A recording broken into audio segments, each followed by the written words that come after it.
1991లో విడుదలైన ఆదిత్య 369 ఒక సంచలనం. బాలయ్య సినీ చరిత్రలో ఒక క్లాసిక్గా నిలిచింది. ఇక ఈ సినిమాకు సీక్వెల్గా ఆదిత్య 999 తీయాలని బాలయ్య కోరిక. ఇప్పటికే కథని సిద్ధం చేశాడు. త్వరలోనే ఈ చిత్రాన్ని తీయడానికి రెడీ అవుతున్నాడు. భారీ తారాగణం, అద్భుతమైన విజువల్స్తో ఆదిత్య 999 ఉంటుందని తెలుస్తుంది. 1991లో వచ్చిన ఆదిత్య 369 మూవీకి సంగీతం శ్రీనివాసరావు దర్శకత్వం వహించారు. ఇందులో ప్రస్తుత కాలంతో పాటు హిస్టరీ, అలాగే భవిష్యత్తు కాలం కూడా చూపించారు.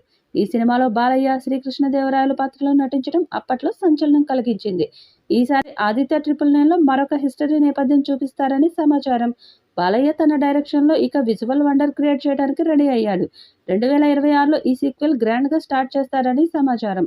అప్పట్లో తెలుగు సినిమా ప్రేక్షకులకు అంతగా అలవాటు లేని ఇలాంటి కథను తెరకెక్కించి ప్రేక్షకుల ఆదరణ పొందడంలో దర్శకుడు సంగీతం శ్రీనివాసరావు ప్రతిభ కనిపిస్తుంది.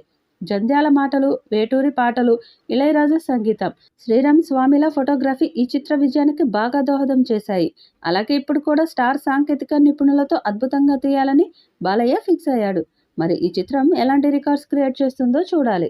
ఈ వీడియోపై మీ అభిప్రాయాన్ని కామెంట్ బాక్స్లో తెలియజేయండి. ఈ వీడియో మీకు నచ్చితే లైక్ చేయండి, షేర్ చేయండి, కామెంట్ చేయండి. మరిన్ని అప్డేట్స్ కోసం మన ఛానల్ని సబ్స్క్రైబ్ చేసుకోండి.